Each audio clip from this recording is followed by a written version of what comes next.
The opinions expressed by the host and guests in this show are not necessarily the views of Children's Health Defense.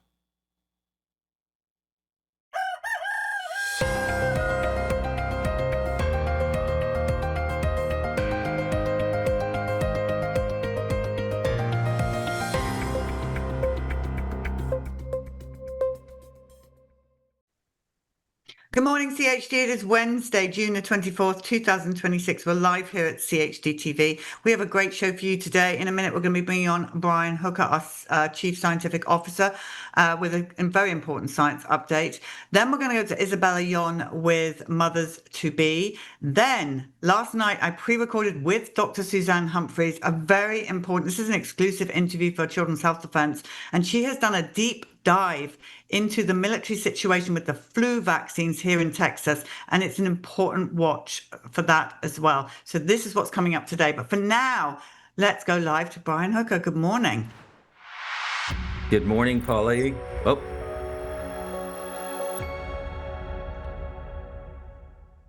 Oh, that's my fault. I'm sorry. I forgot about the beautiful intro. And Lou did no problem. I'm so sorry.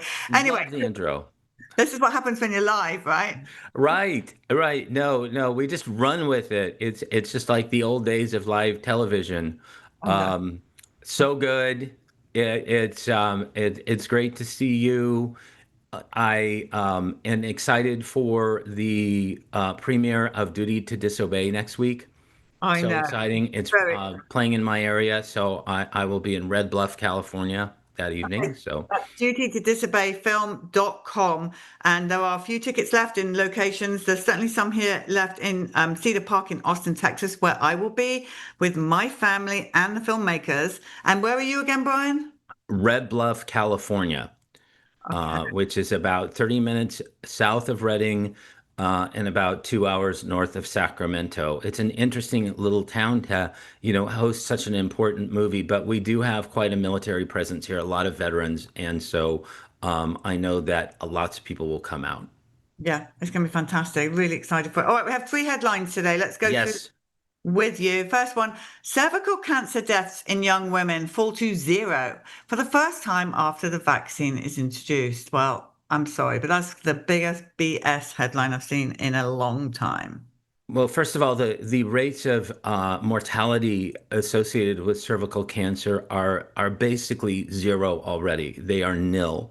The thing that they don't talk about is the flip side of the vaccine and how the vaccine, a study has come out very recently showing a strong statistically significant relationship between the vaccine and POTS, postural orthostatic tachycardia syndrome, which really is a lifetime disorder. It's a lifetime of having tachycardia, of having a racing heart, of having to sit on the sidelines if you're a young girl and you are in physical activity or you're doing sports in high school. Everything like that is off the table once you get POTS. So the other dirty little secret is that it only prevents for certain strains of cervical cancer, and the cervical cancer now that is being diagnosed is outside of the realms of those strains, and that's what happens. It's called natural selection.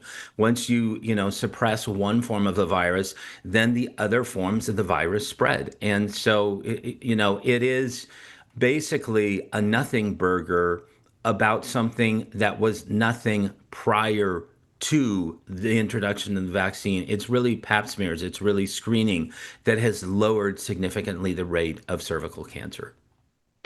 And I met people on the bus, and more than one, who had a regular pap smear, got the HPV Gardasil vaccine, and then got diagnosed with HPV cancer. It's borne out with the statistics as well, because individuals that had been previously infected with some form of HPV, which you can get it outside of sexual contact, there have been women who've never had sexual intercourse that were infected with HPV. And so the rates of cancer actually go up in individuals that get the HPV shot if they are previously infected with HPV. I think it was like 25% greater risk of cancer if you had previously been diagnosed with HPV and then you got the shot. And one other girl, just got to say this really quickly, she got diagnosed with cervical cancer, bits, I don't know, however you want to call Mhm. it. And they wanted to treat her with the HPV Gardasil shot. They said if she took the shot, her cervical cancer would go away. That's I mean, unscientific. There's absolutely no relationship to that. And really, the relationship between HPV, the virus, and cervical cancer is a very shaky ground. It's a shaky basis, whether HPV accompanies a cervical cancer or whether it actually causes cervical cancer. And so there's not a whole lot of information. There's lovely bits of lore. We saw this with the MMR vaccine and trying to treat measles, kids that would come down with the measles, so they would give them the MMR vaccine.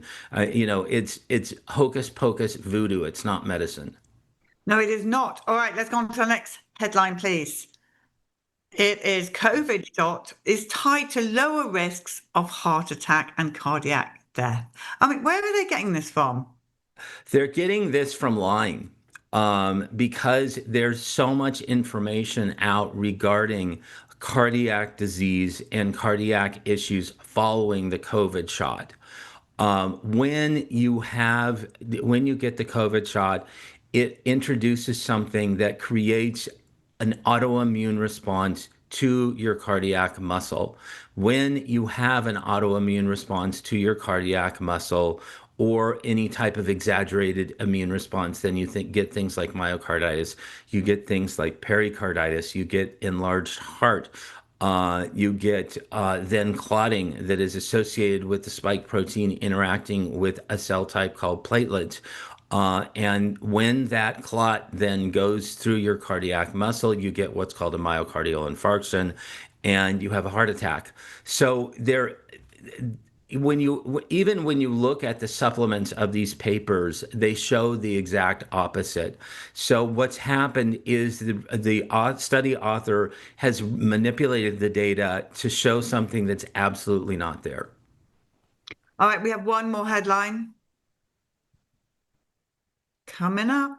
There we go. Okay. Oh, okay, so the shingles vaccine is linked to lower dementia risk. Study for, please, everybody, do not go and get the shingles vaccine. Please. Please, this is such a textbook case of what's called selection bias.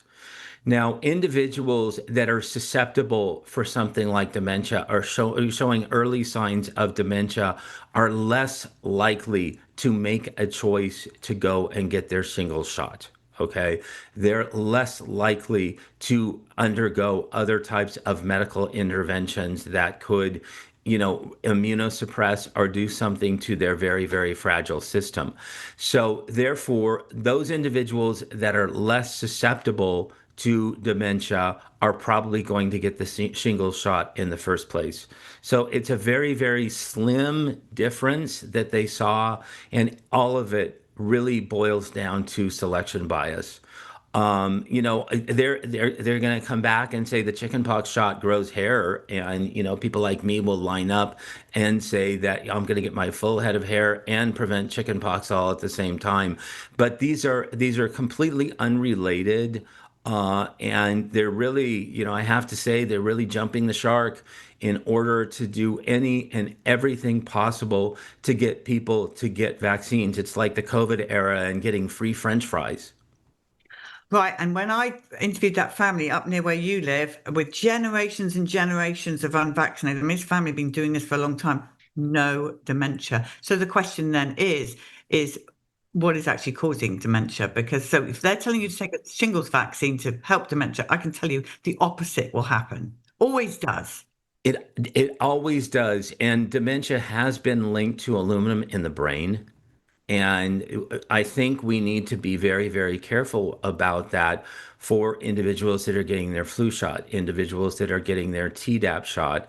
And I know that dementia it does show a higher incidence in individuals who get their annual flu shot. So, why would you do that? The flu shot used to have mercury in multi-dose vials. They would give the multi-dose vials to seniors because it was cheaper, so they could give it in nursing homes. And they would inject a neurotoxin in individuals who are susceptible to neurotoxicity. So there you go. Also dark and evil. All right, Science Department update, please. Well, one of the first papers that CHD ever backed me on was a paper that I did with Neil Miller in 2020, analysis of health outcomes of vaccinated versus unvaccinated children. And this is the first of its kind study in a PubMed index journal, or it's indexed and listed in the National Library of Medicine. So this has been in print for 6 years. It has been downloaded nearly 300,000 times off of its website. It is by far Sage Open Medicine's, the journal that published it. It's its most popular paper in terms of downloads. But there were dirty rumors that surfaced about, data irregularities, absolute falsehoods on the smear site PubPeer. There's a site where you can gossip about peer-reviewed literature. It's called PubPeer. And the journal contacted me over a month ago and wanted me to answer some allegations regarding PubPeer. I answered the allegations. They were fully false.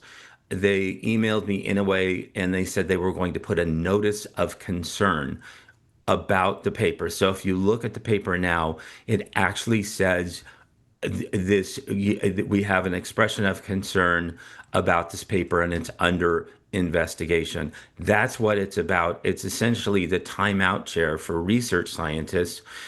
So I'm in timeout where they're investigating this issue. It's based 100% on falsehoods, and really it is open season. Neil Miller, who collaborated with me on this one paper, he had an additional paper he published in 2009. I'm sorry, it was in 2019, that was just removed from the journal's website. No explanation, no rationale, just removed from the website.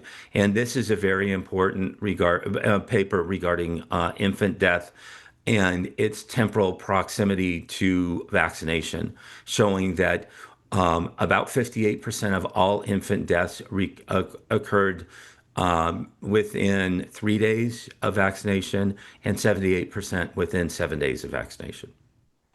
So basically, if it says removed or there's concern, you need to look at that because that is the truth. This is their way of covering up the truth. They are going after Maha. This is explicitly an attack on Secretary Kennedy. It's attack on Maha. Anything that would question vaccines. They know that my little paper with Neil Miller is an important paper because it's really the only unvaxxed study with children, completely unvaccinated children, in all of the National Library of Medicine. So they really do want to take it down. It's a David versus Goliath battle, but we know that David won. And what can we, the people, do when they do things like this, when they take papers down and write false? I want you to actually have viewers of CHD TV write in to journals at SagePub, journals, JOURNALS, at sagepub.com, and complain and say, look, these are baseless rumors on PubPeer. If they want the backstory, they can email me at drbrianhooker@gmail.com and get the backstory about it. But we need people to rise up and say, look, we don't stand for censorship. We do not stand for pulling down good science because the message is inconvenient. And what's behind all of this? The fact is that the most precious commodity on earth right now is the unvaccinated child, the unvaccinated adult, because you, the people, you're the proof. And that's what they want to stop. Well, if it wasn't true, they would leave it up there. If it wasn't really true, I think that the truth hurts. And the more, I hear this from pediatricians, other practitioners all the time, how healthy their unvaccinated patients are and how much they saw that and how surprised they were. I think that There are others, the studies that have come out. Tony Mawson did a study in 2025 that showed something very similar. There was the inconvenience study, showed something very, very similar. Joy Garner with a control group published a paper in 2022, very similar. None of these are PubMed indexed. Mine's the only one that's PubMed indexed. So it just sort of, reinforces the fact that the other side wants to take this down. They really don't care about the health of our children. They care more about profits and the vaccine program, and that is just absolutely dead wrong. That's the wrong objective. Well, Brian, thank you so much for the work you're doing and your science department, and please keep it up and whatever we can do to help. And I think we're about due to do another Doctors and Scientists show together because we've got so much more to talk about. We have so much to talk about. There's so many things going on. I'm finishing up a book on the history of vaccines that will come out on October 27th. Very excited about that. We're doing research on vaccines. We're doing research on Tylenol use in neonatal populations. So many good things to talk about. So let's do it. All right. Well, thank you for being on so early this morning. Thank you so much, Brian. No problem. Thank you. Bye-bye. Bye. Okay, everyone, we're going to go over to Isabella Yon now for Mothers to Be. Stay tuned because Dr. Suzanne Humphreys with her exclusive interview coming on straight after.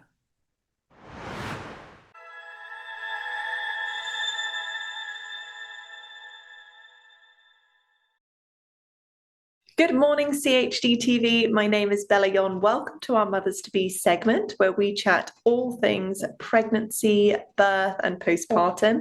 I'm joined today again by the fantastic Dr. Stu. I know he's been with us before, and we're going to be chatting all things about breech birth and breech babies and just non-optimal positioning and what that means for mama. So welcome, Dr. Stu. Thanks so much for joining us again. We love having you here.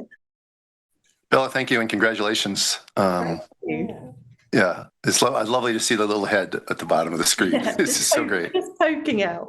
I know a lot of our viewers absolutely know and love all the work that you do, but for those who may not know you, why don't you just quickly introduce yourself and a little bit about your background and the work you do? Okay, I'll try to be quick because I know we're limited with time. I was practicing obstetrician for over 40 years.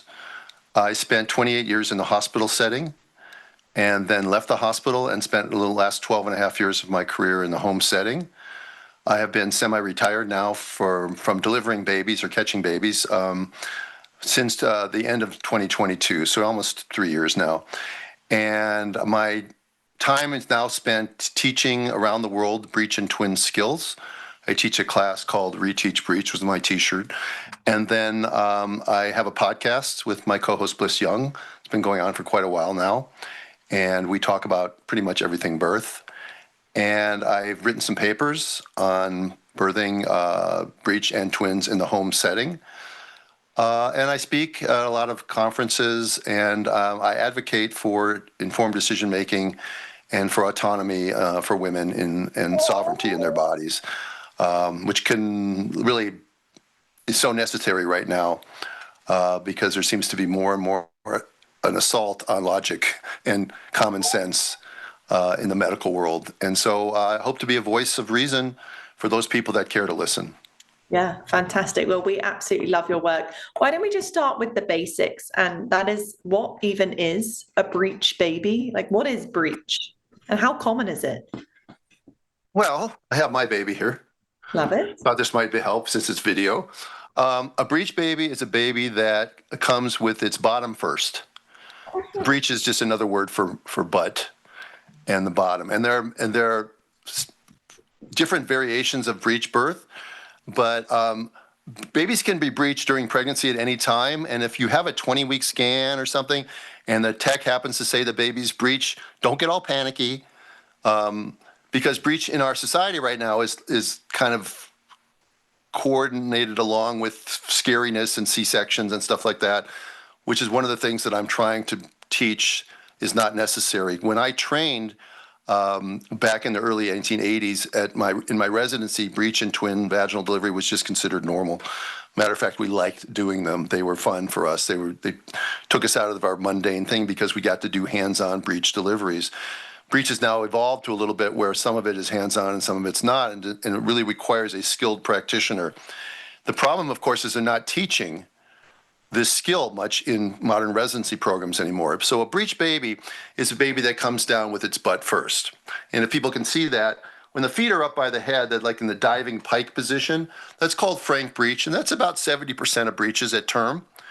We'll focus mainly on term breeches for our conversation since we don't have that much time. About 3 to 4% of babies at term will be in the breech presentation. It's much more common when you're premature or early in the second trimester. You're going to breech. Babies can do whatever they want. They can flip and swim around and do whatever they want. Babies that sit with sort of their legs crossed underneath them, with the butt and legs presenting together, that's called complete breech, and that's about 20% of the time. Then incomplete breech can anywhere be from 20 to 30% of the time. These things overlap, so I don't know. That's with one leg down and one leg up by the chin, and one leg is crossed underneath a baby. And those are the three most common presentations, and all three of those are amenable to vaginal delivery at term. One of the things that people often mistake with breech is that when they see a baby's foot, they call it a footling breech. Footling breech is actually when baby's hips and knees are extended and the baby is basically standing up. And at term, there's very little chance that can happen. There just isn't room for that to happen. So really the only time you see a true footling breech is going to be with a premature breech or sometimes with a second twin.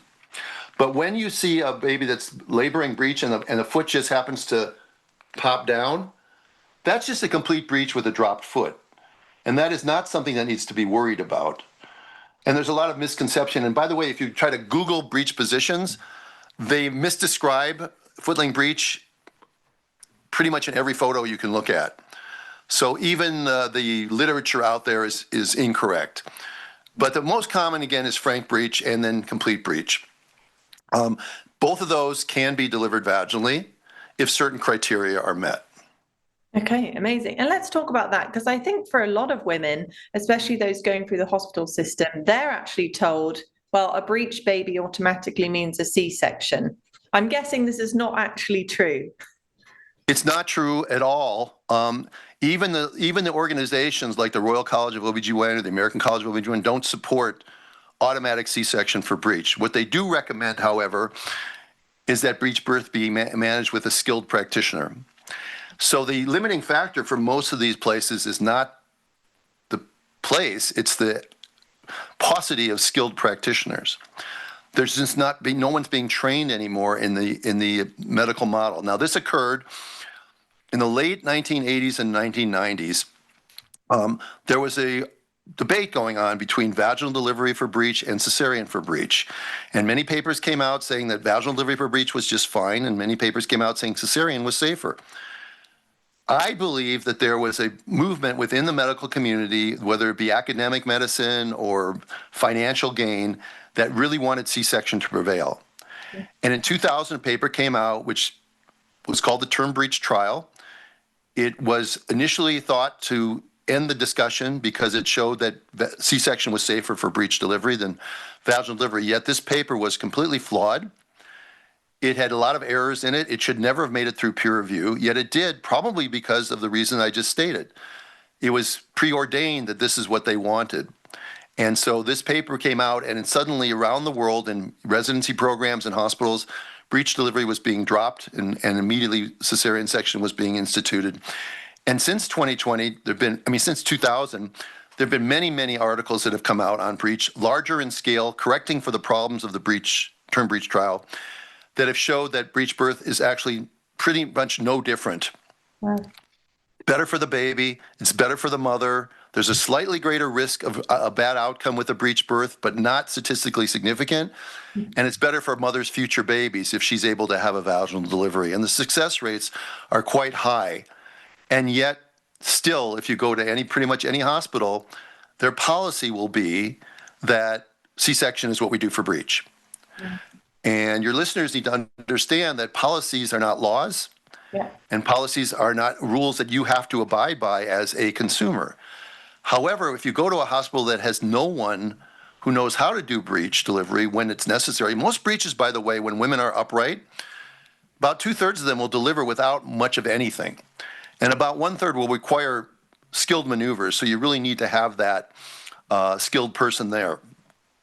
But these hospitals don't have that, so they're not going to offer you that. And again, it's very uncomfortable for them because if you demand a breech delivery and they don't know what they're doing, it's not a great scenario. Yeah. How do we find a provider who is truly skilled and supportive when it comes to breech birth? Well, there are websites that you can go to. My colleagues at Breech Without Borders .org has a practitioner finder. I don't know if it's in which countries it's in. I don't know if it's available in some of the European countries. I know that in the United States you can look it up. They don't necessarily vouch for the person. The people can put on there that their credentials, that they've learned how to do breech delivery. That's one place to do it. The other is word of mouth. Most midwives in a community are going to know if there's someone in their community that does breech delivery, and you can find out. What's really important to understand is that you should find out this information prior to even getting pregnant, but certainly if you're pregnant in your early pregnancy and you go to see your OB for the first time, these are questions you should ask right away. Is what happens if my baby's breech? What happens if I break my bag of waters and I'm not in labor? What happens if I go past 41 weeks? And see how they answer the question. Do they look at you? Do they give you the time of day? Do they give you an honest answer? Do they dismiss you? Do they roll their eyes? How do they answer the question? And if they don't do breech delivery, you can kindly ask them, well, how come? Because the truth is that about 5% of all term pregnancies will have a breech baby, whether it's a breech or twin pregnancy. That's 1 out of every 20 pregnant women that most OBs do not know how to take care of anymore. So that's kind of embarrassing for the specialists in obstetrics not to know how to take care of 1 out of every 20 pregnant women, but they don't. And so they will then skew their counseling to tell you that, well, the reason we don't is because cesarean section is safer. But it actually isn't. And it certainly isn't if you want a second child or a third child or a fourth child, because now you have to deal with the scarred uterus issue. Yeah. Wow. How can women advocate for themselves? So if they are going through the hospital system, they're being pressured into a C-section. How can they advocate for themselves without feeling dismissed or intimidated in these situations? Well, again, you don't want to find yourself in the situation toward the end when there's a lot of pressures upon you. You want to settle this way ahead of time. Yeah. But you can advocate for yourself even at the last minute by knowing your rights, knowing people that you can call if you have to, maybe even finding out when you're 36 weeks, you find out your breech. There's programs that you can get into. There's websites like Spinning Babies and chiropractic and acupuncture and moxibustion and doing inversions and other things that you can do. You can learn about external cephalic version to try to turn the baby. Again, it's a good option for people that have no breech practitioners in their community. If you are lucky enough to have a breech practitioner in your community, you don't necessarily need an external version. If your baby wants to come breech, you could let it come breech. So it's having resources. I'm a resource. People reach out to me all the time, and they'll send me an email, and I'll respond to them. And if it requires a longer consult, then I do have a paid service. But most of the time, I can just give them a response by email and give them some ideas of what they can do. But ultimately, it's not a great idea to have an unassisted breech delivery. It's not a great idea to have a breech delivery with someone who doesn't know what they're doing. The ideal situation is to have a practitioner who understands breech, who feels comfortable with it, who feels comfortable with a breech twin, who feels comfortable with a singleton breech, and will support you in your decisions. And if that means traveling, that means relocating, if that means paying some money out of pocket, going outside of your health system and spending money on something that has value to you, then that's what you should do. Yeah, wow. So it ultimately sounds like, correct me if I'm wrong, that there's just so much fear around breech birth, but it's really truly unnecessary, and it's almost just a variation of normal. Yeah, there's a fear about something called the head getting stuck. It's mistakenly often called an entrapped head. An entrapped head at term is almost impossible because it means the head's trapped inside the cervix, and that you see with very extreme preemies. But an aftercoming head can be deflexed or extended, and that can cause problems. But if you know the maneuvers, and again, this is what the training is all about. And the idea that doctors go through 4 years of obstetrical residency program and don't come out capable of delivering 1 out of every 20 babies is a real shame on the medical education system and the residency programs and the residency program directors. They need to get their shit together. Yeah. And they need to start teaching this skill, which makes my profession unique. I mean, anybody can catch a baby. A midwife can catch a baby. A taxi driver can catch a baby. Okay, and a general surgeon or a family practice doctor can do a C-section. What makes my profession unique is the ability to put on forceps, the ability to do a breech delivery. These are the kind of things they're not teaching my specialty anymore. So what's the point? That's my take on it, and I think it's inexcusable that a doctor who's out there, he may work in a system that doesn't support breech delivery, but I can tell you, if you practice long enough, Bella, that you are going to have somebody come into the hospital in labor with completely dilated, with a foot or a butt sticking out of the vagina, and people aren't going to know what to do, and they're going to panic, and they're going to push that baby back up inside, push that mom's legs together, take her to the operating room, give her general anesthesia, open her up, pull the baby out, still breech, just pulling it out through the abdomen instead of the vagina, maybe not even knowing the maneuvers there. Some of the worst injuries, even in the term breech trial, were babies born by C-section, because the people didn't know how to deliver a breech baby, what the last cardinal movement of head flexion involves. And so you end up with a woman who has no memory of the birth of her child, now has a scarred uterus, all for something that a skilled practitioner, even if that baby was in trouble, could have probably had that baby out in 30 seconds. So frustrating. And I think one of the biggest things is just the importance of these conversations, because it seems like it's just not being talked about enough. No, they don't want to talk about excuse me, Bella, they don't want to talk about something because it makes them uncomfortable. Yeah. People don't like talking about it. Listen, there are bad outcomes with breech vaginal delivery, but they're very rare. Yeah. The Royal College says that for every 1,000 babies delivered, there'll be 1 extra intrapartum death for a breech birth over a head down birth. And nobody is suggesting sectioning all head down babies. Oh. So it really shouldn't be scary, but doctors are scared because, again, you're always scared of what you don't understand or don't know. And these doctors are, unfortunately, they're indoctrinated in their training to believe that breech is dangerous when it's not.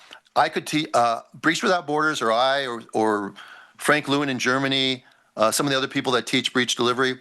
You give us a day with an OB resident, and we can make that person skilled in breech delivery. They won't be experts.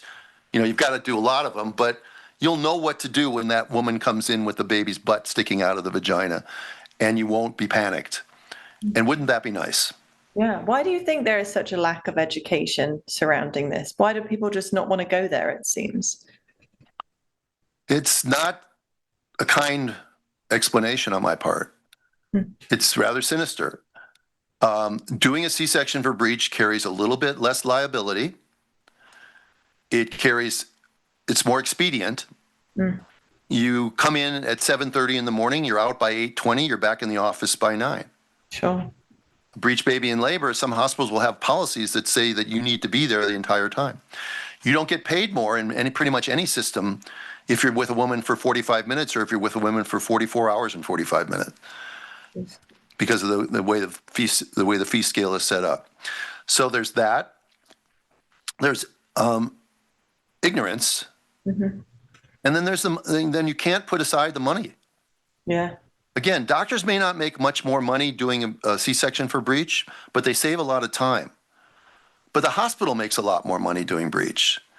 So what's the hospital's incentive to lower its cesarean section rate if they're going to make less money doing that? Sure. And breech is now basically being just an automatic C-section. But that's because these people don't know anything. They don't know anything. They don't know what's available. They've never looked at the real world literature. Because the world literature is overwhelmingly supportive of vaginal breech delivery, but you would not know that Absolutely. by the obstetrical community. Wow. Wow. They're not being honest. Yeah, no, I appreciate your honesty. And this is why the work you do is so important. I know we're running out of time, Dr. Stu. So where can our viewers, whether they're doctors or mamas or whatever they are, where can people learn more about your work and just resources for breech birth education? Well, I'd love people to look at the papers that I've written on home breech and twin deliveries. Now, those numbers are not big enough to reach statistical significance, but they are the largest studies ever written by a single practitioner on home breech and home twin delivery. And you can find them on my website. Everything I do is Birthing Instincts. So my website is birthinginstincts.com. And if you go to the About Dr. Stu page, you click down, you'll see all my papers that are there. The links are there. They're open access. They're free. Our podcast is Birthing Instincts Podcast. I think you can scroll through. Some of the platforms have search engines. You can find the topic you're looking for. I think we've done plenty of them on breeches. You can come to a seminar, even if you're just, you don't even have to be a birth worker. If you're a doula, if you are a parent, if you just want to help people in your community, I teach these seminars. They're done about 12 times a year. On the website is a calendar. You can find one near you. And it's a 2-day seminar, and we have a lot of fun at them. And we use simulators, and it's great. Awesome. Awesome. Well, Dr. Stu, thank you so much. You've been absolutely fantastic as always, cramming so much knowledge into a short little segment. So I appreciate you and appreciate your time. And we'd love to have you back sometime. Thank you, Bella. All right. Thanks so much.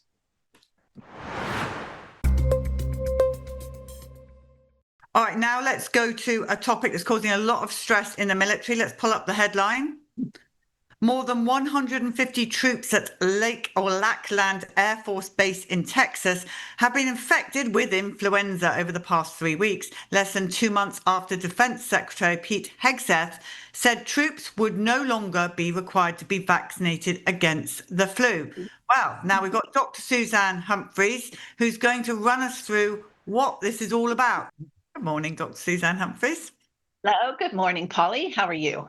I'm fine, thank you. I'm so pleased you're here to break this nonsense down. It's really important. I feel sorry for the young military people, Yes. which is where they are at that base. That's for young people.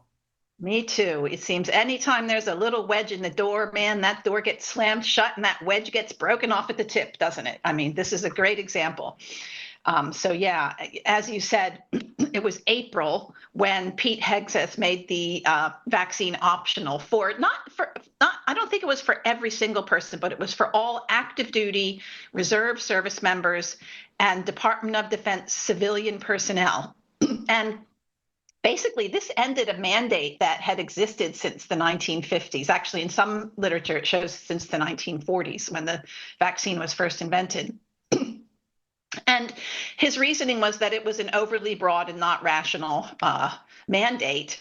And he wanted to emphasize medical autonomy, personal choice, religious freedom. And he said that if you're a service member and you wanted to get the shot, then go ahead and get the shot. But if you believe it's not in your best interest, it would no longer be forced or mandated.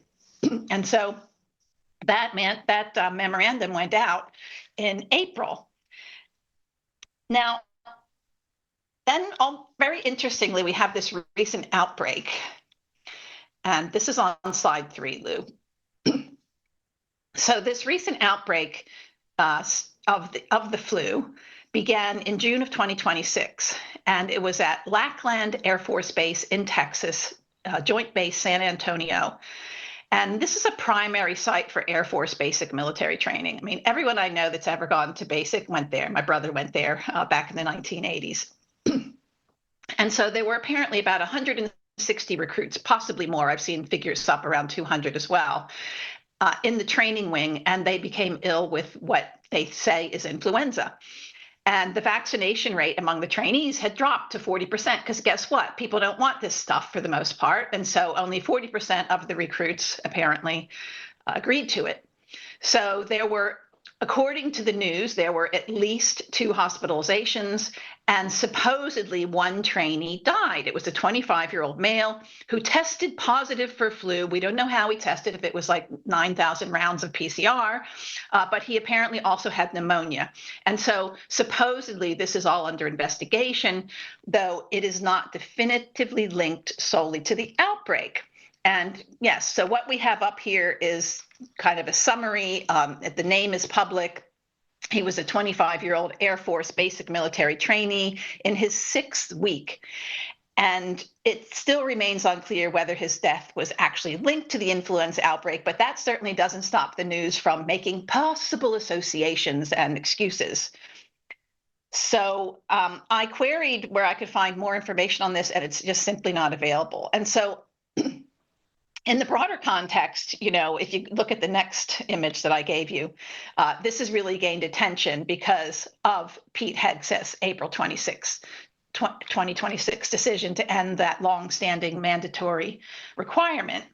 And what we keep reading throughout the news is that vaccination rates among recruits at the base reportedly dropped to 40%. So we hear, everything was wonderful until Pete Hegseth comes along and then when people have a choice, they're so stupid that they went down to 40%, and now they're all infecting each other and causing death and destruction. That's the bottom line through the news outlets. So I thought about this and I thought, well, what are the other possibilities? And I looked around to see what other military people were saying. And there's certainly possibility of heat-related or training stress. We know, come on now, like we are in Texas, one of the hottest states in the USA, where the temperature was 93 degrees Fahrenheit and the humidity was 93. And so other people are mentioning potential cardiac events or general training exhaustion rather than flu that could have possibly attacked this man. And so I want to shout out to one of your employees named Pam Long, because she actually, through you, gave me some of this information, which led me to go seeking more.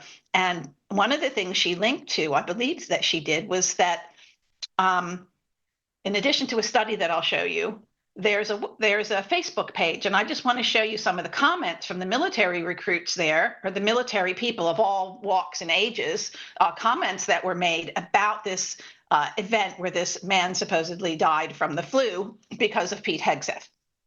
And so I'll just read these to you. This one person says, when I went through, the amount of people falling out as heat casualties was very high. That means when he was in there. People not hydrating. During PT tests, we also had a lot of code blues, essentially cardiac episodes. I went through in June and it gets very hot. And it's this thing called Beast Week. So, how fraternities love these, kind of really death-defying hazings. So Beast Week is also happening during the 6th week when this man died. And somebody else says he could have died from one of the shots he did get. We lose about 3+ people every year to shots that are documented. And I've been through this again with Sir Graham Wilson's book, The Hazards of Vaccination, where all of these military deaths and experimentation never made the light of day until a guy from Burroughs Wellcome on his deathbed gave Sir Graham Wilson all this information. So next slide shows somebody saying, so the vaccine that was given out 5 months ago before the Hegseth ruling caused people to get sick now. So they're, some of them are a little sarcastic. I say at least half of them are going, no, this doesn't make sense. Another one says, every one of you went through basic training, meaning every one of you had vaccines. Every one of you had a major illness outbreak in your dorm around the 3rd to 5th week, every single time. Okay, the next slide shows another comment. It is very unlikely that this had anything to do with not having the flu shot. It was most likely heat stroke, and pharmaceutical companies are using it to try to line their pockets more. He was at Pacer Forge when he was taken to the ER. That's where they go their 6th week at basic. Look that up and you'll start to get a clearer picture. It was in the 90s, and the trainees, 90s meaning temperature-wise, and the trainees were given winter uniforms. It cost $400 to get a summer uniform that is much thinner and cooler. That ticks me off just a little bit. Uniforms for all seasons should be provided at no cost to our military members. At least 2 airmen had to leave formation during the graduation ceremony in San Antonio the day before this young man was taken to the ER because the heat was getting to them. I know this because I was there. It's disgusting that the media and the greedy pharmaceutical companies are using this tragedy to push their corrupt agenda. Right on, brother. Okay, or sister, I think. So another one, the next slide shows, for 37 years, I got the flu vax every damn year. And for 37 years, I got the effing flu. Like, hello. But people know this. I've got family in the military. They all know this. And the next slide just shows you the Facebook page. There are 132,800 members on that Facebook page. And I think that the opinions of those people should be considered. All right. So Pam Long sent this study here along, and I'm very grateful for that. And I've had a thorough read of it and analyzed it. And it's titled Seasonal Influenza Hospitalization Incidence Rates Among U.S. Active Component Service Members, 2010 to 2024. And so this paper is being used as ammo by the pro-vaccine in this current debate.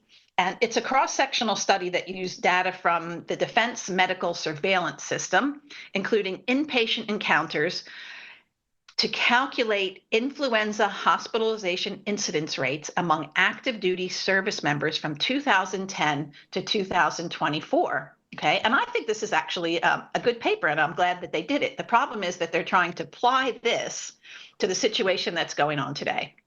So let's look at that a little bit closer, because the paper showed basically that young, healthy recruits have meaningfully higher severe influenza burden than the elderly. And yes, that slide there shows you the summary of the findings. And I'll just read out to you a bit. So the highest risk group were the recruits. So the recruits are the people that have just come in, like the fellow that died. They were dramatically higher, 70.1 per 100,000 person years. So in order to make the data, I guess, more statistically significant, they use this concept of person years. Don't ask me to explain that. You can go read about it if you want to. So the recruits drove elevated rates in younger age groups and the Marine Corps. If you were age less than 25, you had a rate of 9.3 per 100,000 person years of hospitalization or severe illness. It was higher in women, 9.7 person years, compared to men at 6.9. And the Marine Corps seemed to have been the hardest hit. And I'll show you images from this in a minute. But the Marine Corps had 13.9 per 100,000, and that was the highest service branch number that was affected. Interestingly, USA versus the outlying areas out of the USA had an 8 per 100,000 person years compared to 4.8 outside of the USA. And it was pretty interesting to see the explanations that they tried to spin on that. So the next slide is just showing you the age that I mentioned. So if you look, the less than 25, so basically I guess it would be between 18 and 25, because I think you have to be 18 to sign up. So they had they were actually higher than the older people, who are supposedly more vulnerable and susceptible, which is why they give them, the 2 times potent flu shots instead of the regular ones. And now they tell the older people that they need to get 2 shots, which I think is coming up for all of us. So there you go, 9.3 person years per 100,000 person years, and very high in the younger people. And so the service branch in the next slide, the Marine Corps, 13.9. Next high was the Army, and you've got Coast Guard and Navy coming in next, and then Air Force after that. Okay, next slide, it shows you recruit. So recruit means somebody fresh and new into the military system. So if they were a new recruit, 70.1 person years compared to non-recruits. Look at that, that's amazing, versus 5.9. So there's something about those first 6 weeks that makes people really susceptible to infections, interestingly. So we'll get into that in a minute. And then we have the USA and outside the USA.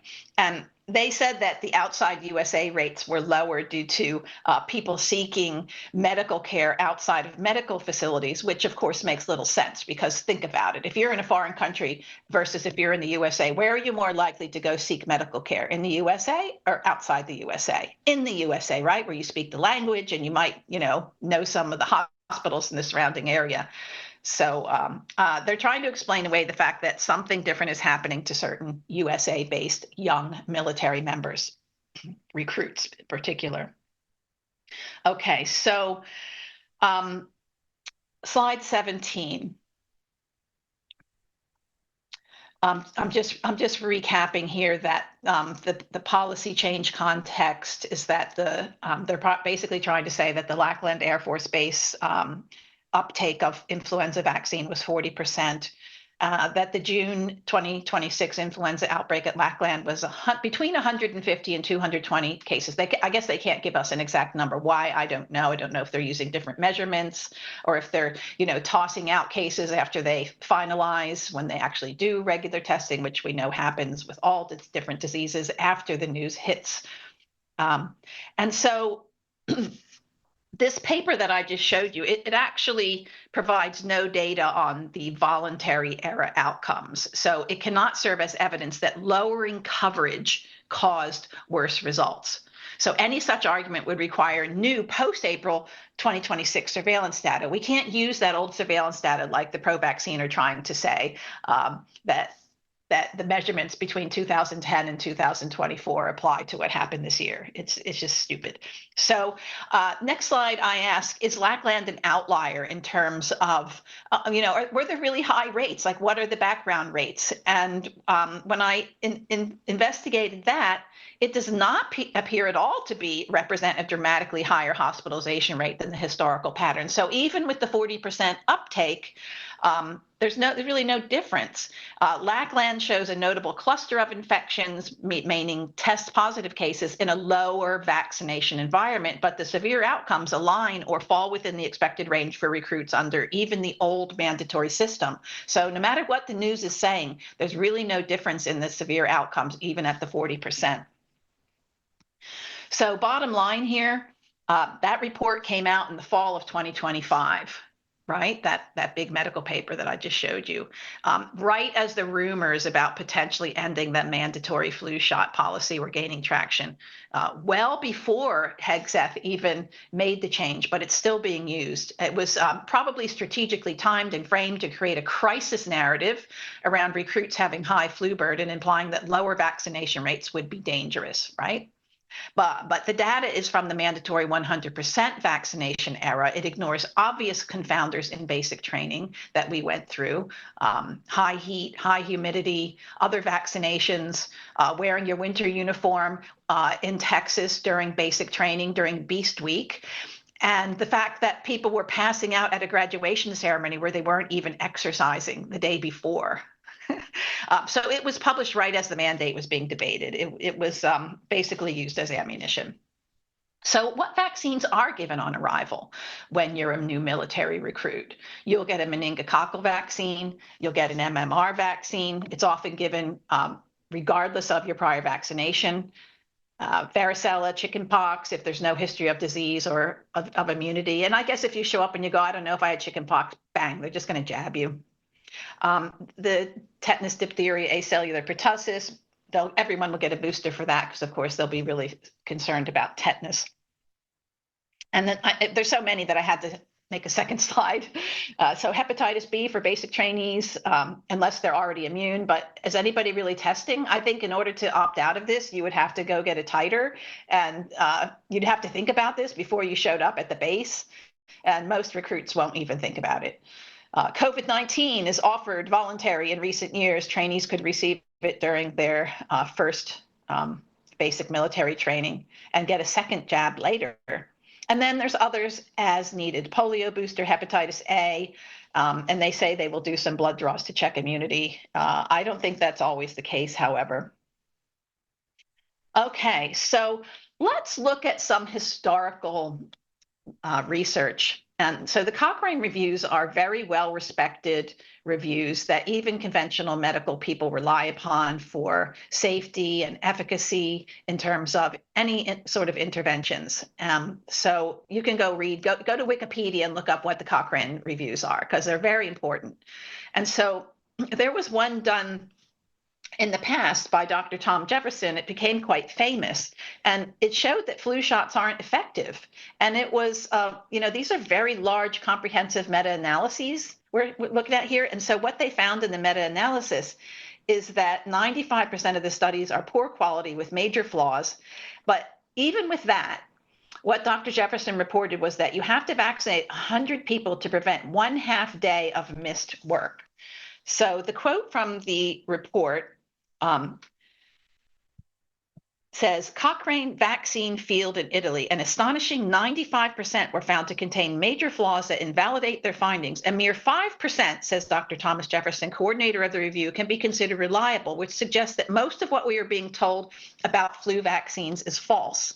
And so we know that usually when a study shows that a vaccine isn't helpful, it just doesn't get published, right?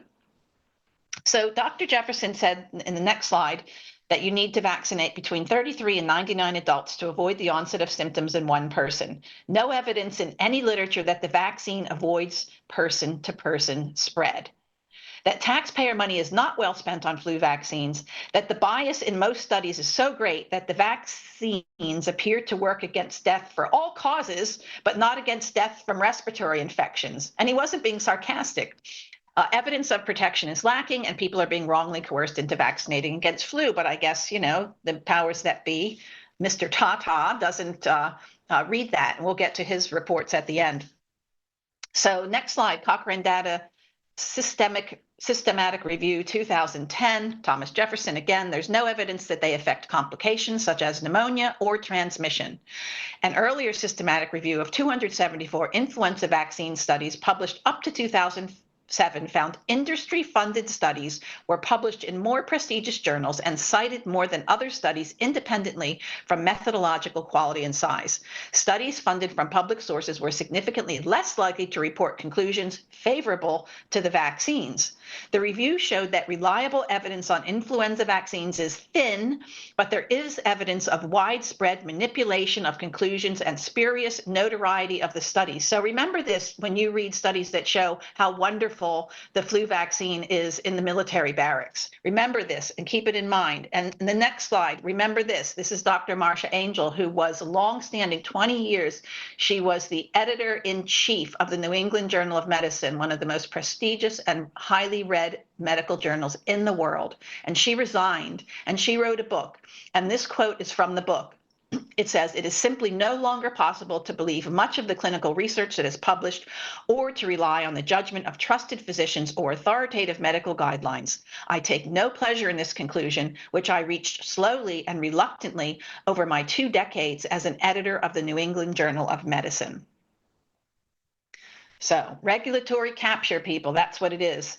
So let's look at some studies, which they're rare, as I said, that show some interesting results in terms of what happens to people after they get influenza vaccines.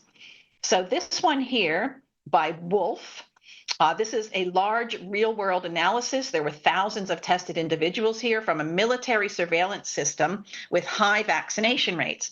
And the study examined the association between influenza vaccination and detection of individual non-influenza respiratory viruses.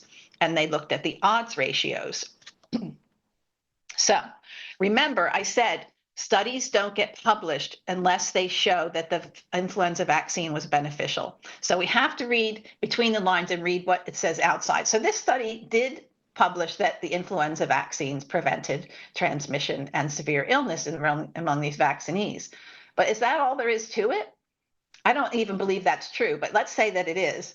What they found is that coronavirus. Now, remember, COVID-19 is just one coronavirus. There have been coronaviruses circulating for a very long time, both seasonal and non-COVID they looked at here, and they found that vaccinated individuals had so vaccinated for trivalent influenza, that they had a 36% higher odds of coronavirus versus non-vaccinated.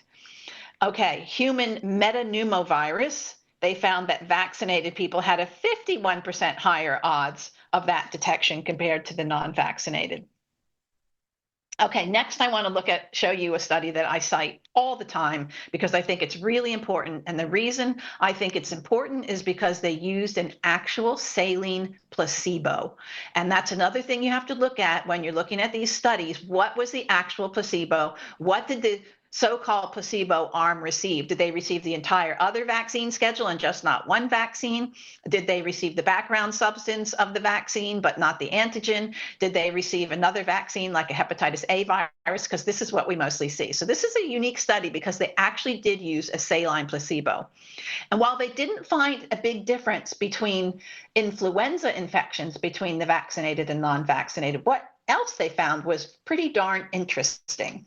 So this was 115 children aged between 6 and 15 years of age.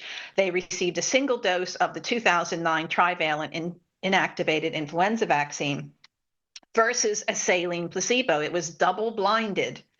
So the vaccinated recipients had a significantly higher risk of virologically confirmed non-influenza respiratory virus infections. So not just detections, but actual infections compared to the saline placebo group with a relative risk of 4.4. Now, come on, people, like that's a really high relative risk. Remember, I'll tell you again, if the relative risk is 1, that means there was no difference. If the relative risk is less than 1, that means that the vaccine would have helped you. If the relative risk is higher than 1, it means it was detrimental. It was 4.4. That's a big, big, big difference. This was observed over the 9-month period. So non-influenza viruses detected included the following: rhinovirus, coronavirus, human metapneumovirus, parainfluenza, respiratory syncytial virus known as RSV, and others including Coxsackie virus and echovirus. Some of these are way worse than influenza. You know, give me influenza any day over potential Coxsackie viruses or some of these other ones, RSV. No, thank you. Okay, so next, let's look at another one. Influenza-like illness incidence is not reduced by influenza vaccination in a cohort of older adults, despite effectively reducing laboratory-confirmed influenza virus infections. So this is a study by Van Beek, and I've given you all the numbers to go find it on your own. And in the conclusions, they say vaccination reduces the number of influenza virus infections, but not the overall number of influenza-like illness episodes. Other pathogens fill the gap. And that's exactly what happens. So even when a vaccine seems to work within a population, say it was the pneumococcal vaccines where there used to be, you know, X number of antigens, it decreased those infections related to those antigens. But as time went by, the environment changed, the bacterial environment changed. And so they had to make a new vaccine with X plus 13 more antigens, because there's always something that will come along and fill that gap. So next, this is looking at the same study in the non-influenza infections in the vaccinated. They said that participants who received trivalent influenza vaccine had a higher risk of acute respiratory infections associated confirmed non-influenza respiratory virus infection. Okay, so I just want to bring up this little gem of a paper because this was written by 2 people who I think are, okay, legal's going to get me on this. They can cut it out if you want to, but I think it's written by 2 potential criminals, or I should say they're maybe alleged criminals, Morens and Fauci. Okay, so this was published in 2023, and this paper, honestly, you have to read it because it is such a revelation. It just shows you that I think that some people need to confess.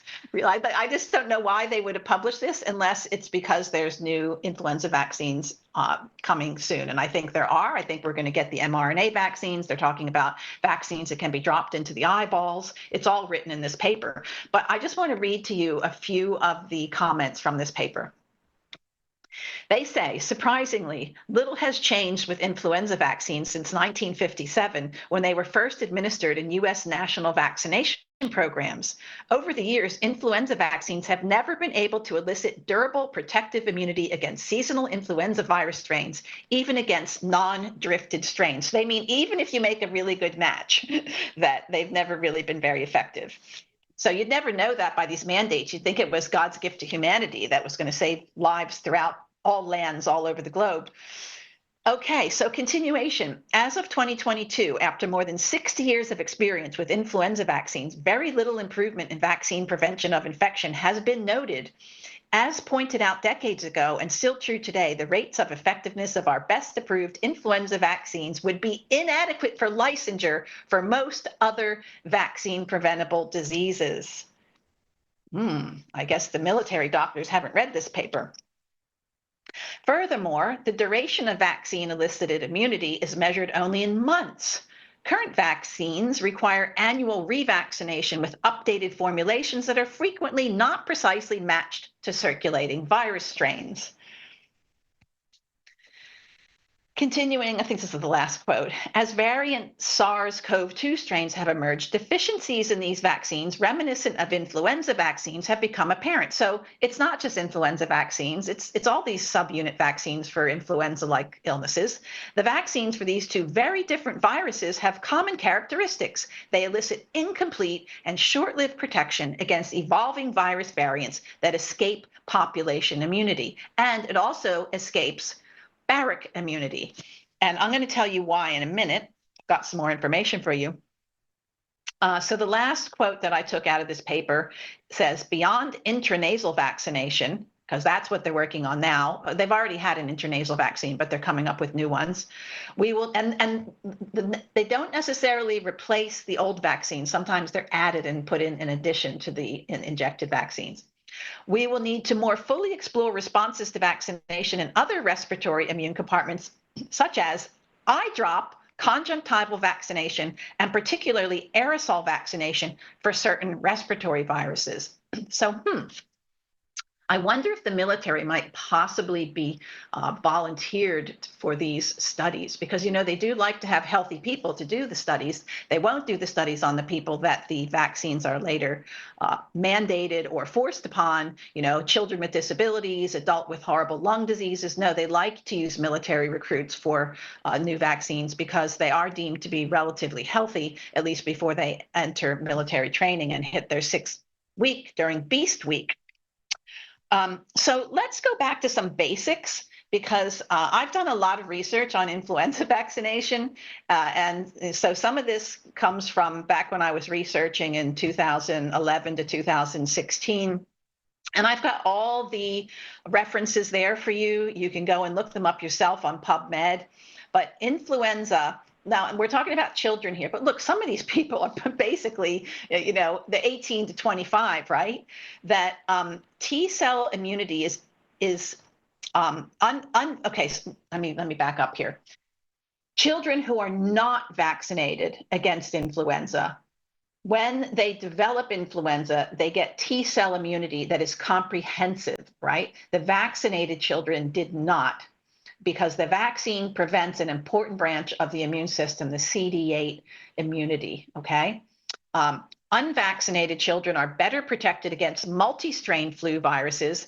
The vaccinated are not. And that's why you might see that in some of these vaccinated people, that if they get the strain right that year, and that's the strain that's circulating, yes, you might see a slightly different, slight positive, seemingly positive benefit to those who have been vaccinated, but it's very short duration and it's certainly not reliable. And what else happens to that immune system in the background? That's what we have to look at. It's like saying, well, MMR vaccine, well, measles stop circulating, right? But we're going to ignore all the brain damage that happened around the outside. It's like saying pneumococcal, pertussis vaccines have interrupted pertussis transmission. A, that's not true, but B, it's created mutant strains in the population that's very well documented in the medical literature. So we have to look at what else goes on in the immune system and what else goes on in the environment in terms of the microbiome changes as a result of these vaccines, which essentially have the same effect as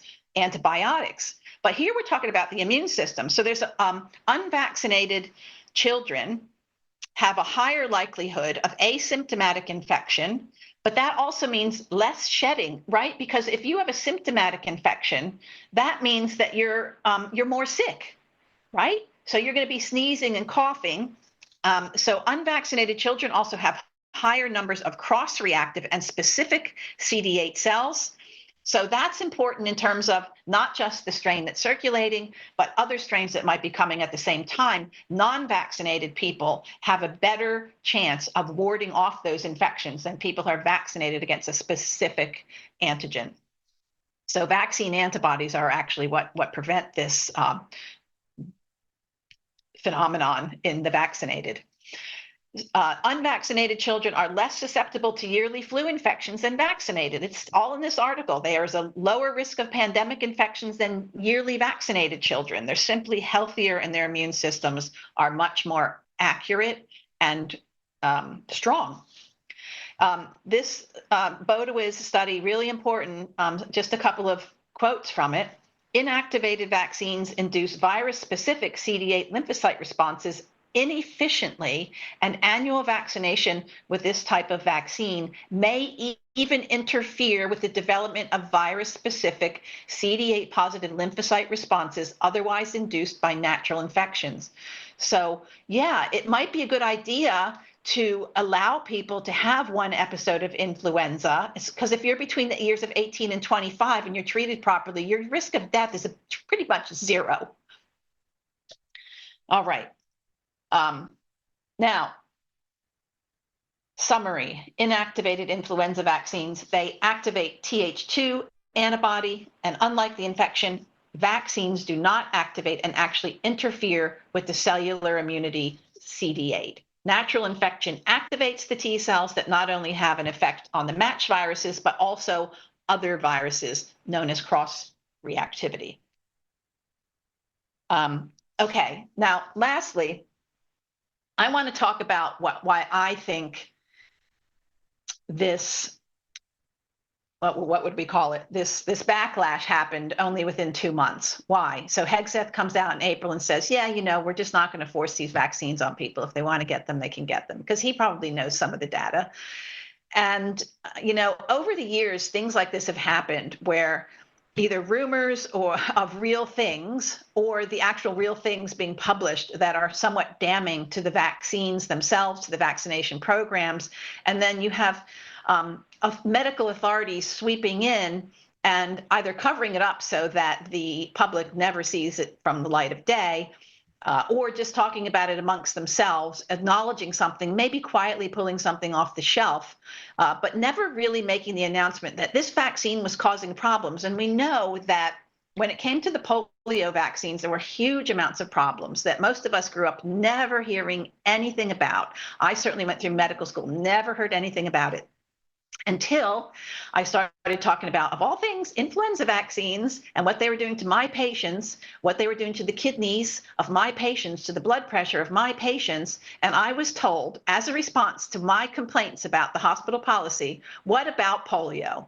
And guess what? That's what made me go down this rabbit trail. They created me to be the person that I am today, because when I found out what actually happened with polio, my world flipped on its axis, okay? And some of the things that I found here, we can see, this comes from a pro-vaccine book by Carter called Breakthrough, the Saga of Jonas Salk, published in 1965. And it's from the testimony of Congressman Percy Priest, because he ordered and chaired a full investigation of the vaccine controversy in 1956. And when he was put on the stand, he said, in the previous year, 1955, many responsible persons had felt that the public should be spared the ordeal of knowledge about controversy. If word ever got out that the Public Health Service had actually done something damaging to the health of the American people, the consequences would be terrible. We felt that no lasting good could come to science or to the public if the public health services were discredited. Well, guess what? There's another little known fact, and that is that somebody named Dr. J. Anthony Morris, who was an FDA scientist who was tasked at looking at the effectiveness and the safety of the influenza vaccine when it was first developed, late 1940s, 1950s, he found that not only was it unsafe, but it was ineffective. And he kept publishing this and he kept talking about it. And he was actually a friend of Dr. Bernice Eddy, who probably most people know about.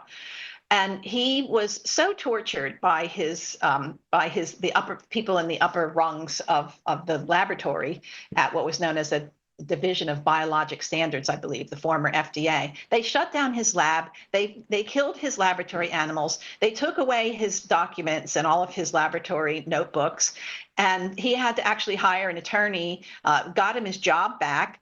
And then he started doing the same thing again, and they went after him again. And so he went on to the Phil Donahue show, and he started to talk about the problems with the flu vaccines. And specifically, it was the swine flu that year. And he predicted that there were going to be big problems with it, that there was no actual swine flu epidemic, and that this vaccine was going to cause untold people developing adverse events. But probably nobody ever heard of Dr. J. Anthony Morris, but that's really what he was tasked at doing. He did his job very well, and he was very well punished for it. So this is why a lot of people within the CDC or the FDA aren't going to do what he did. So now there was also this Dr. Paul Meyer. He was a professor of biostatistics at Johns Hopkins in 1956. And I have a quote from his. This is a great paper if you can ever get a hold of it. It's called Safety Testing of Poliomyelitis Vaccine, published in Science in 1957. And he basically said that all doubts about the safety of the vaccine were dismissed. In addition to that, he said that they had a very competent advisory board for the Salk polio vaccine after they replaced anybody who had any objections to the design of the trial. So if you had any objections to that trial design, you were dismissed. And he said in the end, they had a very competent board, but they were all very agreeable. A lot of people lost their jobs for disagreeing with the polio vaccine, particularly the inactivation curve of that polio virus. And the consequence was something known as Cutter incidents. But all the vaccine companies had developed a vaccine that was crippling and paralyzing people, which is where all this controversy about the polio vaccine came from, which is where this next slide comes in. And I show this all the time, but there are probably lots of people that haven't seen it. It's from a federal register given to all public health departments in 1984. And it was basically in response to the publicity that was coming out about the damages from the inactivated, well, not really inactivated polio vaccine that was causing crippling paralysis. In fact, the years after 1955, when the vaccine was first released, the crippling paralysis rate skyrocketed to the point where they had to narrow down the diagnostic criteria in order to cover it over, but they never really could cover it over. It was like trying to cover over the autism rates with the MMR vaccine. They just couldn't make it go away. We know that. So this Federal Register came out and it says, quote, any possible doubts, whether or not well-founded, about the safety of the vaccine cannot be allowed to exist in view of the need to assure that the vaccine will continue to be used to the maximum extent consistent with the nation's public health objectives. The nation's public health objectives is the part I have a problem with, because it wasn't about the nation's public health objectives. It was about the vaccine companies' monetary objectives. And that's always what it's about. And there's probably other more nefarious issues that it's about that I don't have time to get into right now. But the bottom line is that we have to remain vigilant, even when we get some good news that, we might get a Secretary of Defense that comes in and eliminates the mandate on one vaccine that's ineffective and damaging anyway. We're not allowed to have that, because any doubts, whether or not well-founded, must not be allowed to exist. So we have to create a whole bunch of propaganda around something that happened that has nothing to do with the death, and use an old paper that has nothing to do with what's happening now, use this area in Texas where there's actually nothing different to what was happening during the background rates, when now we have a 40% vaccine uptake. And we heard this in smallpox. So I just want to tell you that there's nothing new under the sun. So during the smallpox years in the 1800s, I believe this was, 1870s, a town in England where Polly and I visited, and we did some videos there. It was called Leicester, right? And they have a jail there where they were putting people in jail if they weren't willing to vaccinate their 6-month-olds for smallpox. And the reason I'm bringing this up is because there was a big demonstration there. And after 7 years after that demonstration, the mandates for smallpox vaccines finally ended. And the predictions among public health authorities throughout the world was that there was going to be a bonfire of smallpox lit upon the world that was going to come out of Leicester. And what they found was the actual opposite. What they found was that Leicester had lower death rates and lower smallpox rates in the years that came. And so that paved the way for the discontinuation of the mandates. And now we don't vaccinate at all for it. Well, guess what? If that was today, they wouldn't allow that to happen because that vaccine would be generating so much revenue that any doubts whether or not well-founded wouldn't be allowed to exist. Well, they learned that from the Leicester experience, and they're applying it here. And so these 4 documents that Lou has, that Polly got a hold of for us, are all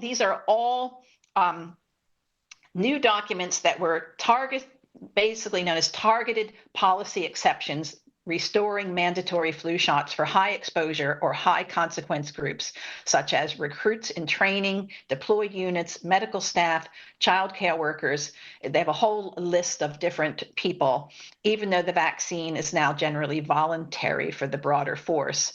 So it basically took about 2 months for this backlash to happen, where they were like, yeah, it's mandatory, except for these groups. And I'm pretty sure that even the people that are still willing to refuse will be told in due time that they're not able to refuse anymore. And yeah, it's pretty sad. So this is why we really need to remain vigilant, don't we, Polly? Everybody needs to see the film Duty to Disobey, and they need to see how the military are treated. And because they can stomp all over the military, they basically own these people. And so they can treat them much worse than they can treat people in the USA as of now. But we have to remain vigilant, and we have to continue to fight for every little right. And when they give us something, you have to hang on to it for dear life and protect it and guard it and not let this happen if you have any say in the matter.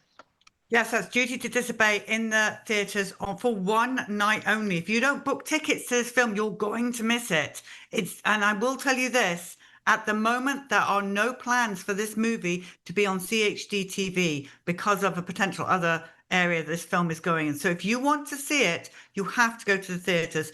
Just go to Duty to Disobey film, not films, film.com, and book your tickets. There are a few left at some theatres. Right, Suzanne, I just want to say one thing, Dr. Suzanne, and that is this. Something really sinister is going on with the military. Ever since we started doing investigations and making this film, we've learned so much. And I just want to put this to you.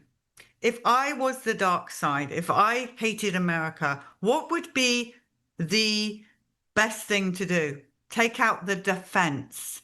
And they're used as lab rats. Every single one that I interviewed, Suzanne, said, we are treated as lab rats. And they were fine to roll up their sleeves. They were fine to do it for their country until this experimental vaccine, the COVID shot came out, and they opened their eyes to a great many.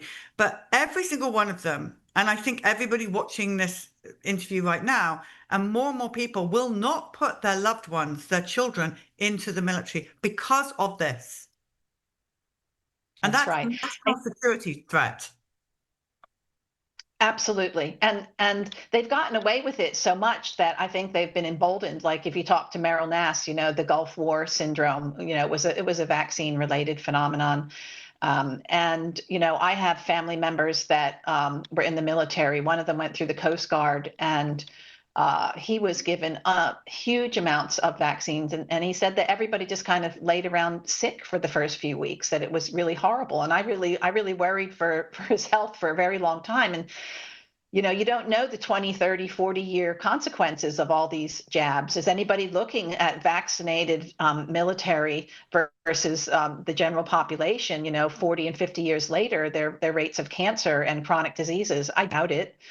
So, they're getting away with it, and so they keep doing it. And so definitely watch the film. And my hat is so off to the people that came forward and spoke in that film and spoke so eloquently about their experiences. It's so much worse than I thought. Yeah, it is. And so, yeah, we did have at the DC viewing of Duty to Disobey 5 members from the Department of War, and they were horrified by it. So I actually do believe we do have some good people in there, just as I believe that Bobby Kennedy, he does know the truth about what happened to our children. He knows the truth about Monsanto. He knows the truth about a lot of stuff. So what is stopping the good people in the Department of War, our HHS secretary, from doing their jobs? Who is above it that's stomping on them? That's the question. And these are not necessarily views of Children's Health Defence. Again, I've said that in every show I do. Yeah, I mean, there definitely has to be something. It's easy to scare people. It's easy to threaten people. It's easy to threaten people's families. We don't know what's going on behind the scenes there, but there absolutely has to be something. The fact and the payoffs too. Like look at how many senators are actually speaking out. I think there's just two, right? Well, I would love to look at the bank accounts of all the people that are, voting for vaccines for everything all the time. It would be very interesting because, we don't really have very many people that are arguing on our behalf. No, well, look, Dr. Suzanne Humphries, thank you so much for coming on and last minute really and doing this very important segment. This segment should be sent to the Department of War, all the military chapters, absolutely everybody, so they can see for themselves that this is one big lie. And so thank you for unraveling that and teaching us once again the truth. Thank you. Dissolving Illusions, everybody, go and get it. Where do they go? Where do they go? Dissolvingillusions.com. Yeah, Dissolving Illusions. Make sure you know how to spell it. Dissolvingillusions.com. Okay, everyone go and get it. It's the best gift you can give anyone. Thank you, Dr. Suzanne, and everybody out there, pray big, stand firm, and never, ever settle.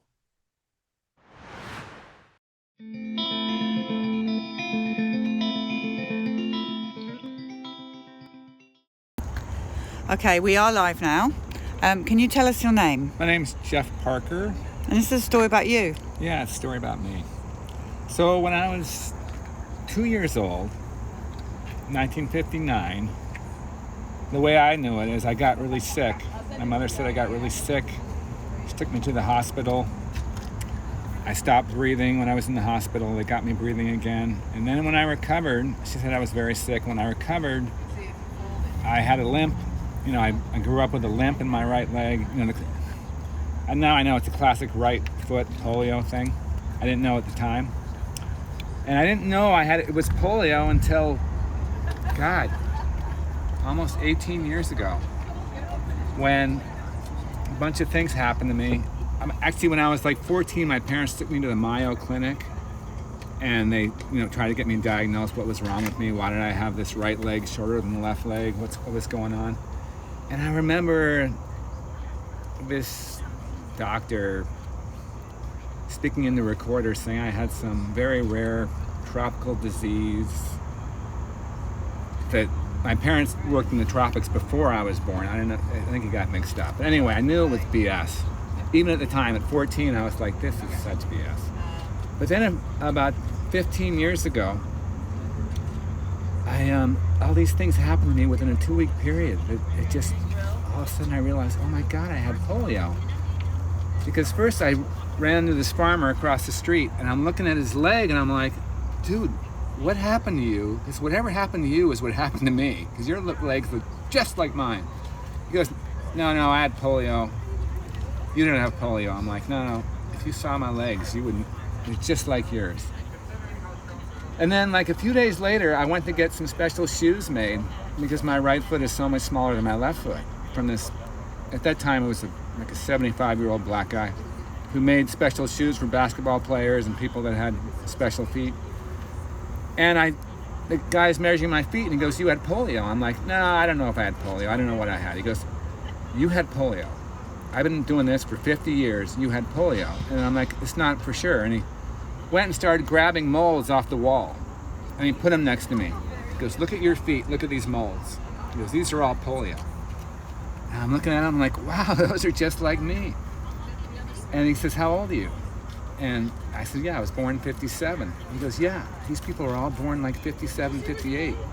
And I remember when I was in kindergarten, there were a couple boys like me, totally messed up, like leg braces like I had and all the rest. And they never said it was polio. It was all, it's because polio was, and I asked my mother, she said, oh, polio was gone when you were born. It wasn't around. And then I went and saw this doctor for a checkup and he was like, oh yeah, you had, and I mentioned it. He goes, yeah, you had polio. We're just telling people now. They got it from the shot when it was a live vaccine back in 59, 60. And I'm like, holy cow, it's crazy. So I grew up with it, and luckily I was okay because my father, bless his heart, he, I was like, we'd go skiing, and he got all these things we do with a very outdoor family. I'd be like, wait up. And he's like, no, we're not waiting for you. There's nothing wrong with you. I know so many people, and he just told me you can overcome anything. And I did. I've had a very active life. How does it affect you today? Do you have a limp still and everything? I have a limp, but I'm very active. And I mean, but if you looked at my feet, you'd be like, no way you can do the things you can do. Like I've had doctors that have like. Is it this foot? Yeah, I've had doctors. When I was in high school, this doctor made me run up and down the hallway and have the nurses come out and show, look at this guy, like I was some kind of freak, I mean, I didn't really mind. No, it's okay, but. Actually, it's not. Well, whatever. But no one could believe I could do what I could do, because I just overcame it. And it's good I didn't know it was polio until way later in life, because it might have affected me had I known I had polio. It might have affected me detrimentally in terms of athletically and stuff. Have you stopped taking vaccines? Shots? I haven't had a vaccine. Well, actually, since like 14, I don't think I ever got any after that, except I was bike racing a lot in my 20s. Every time I go to the emergency room, when I have wrecks, tetanus. Hit me with a tetanus, you know. I mean, it was literally like, when was your last tetanus? Ow! You know, that kind of thing. Yeah. So I haven't had it. I don't even go to the doctor. I go to the doctor only if I break something or. Thank you for telling your story. Yeah, it's really, you're very really welcome. important, especially when they, Well, when I get mad when I hear these stories, oh, the tetanus shot worked. I mean, the polio shot worked. It was, I'm just like, oh my God. So that's just my story. Thank you. You're welcome. Thanks, Bob. Appreciate it. This and all CHD TV programming is made possible by generous support from viewers like you. Please consider making a contribution today to keep our programming going strong. Thank you.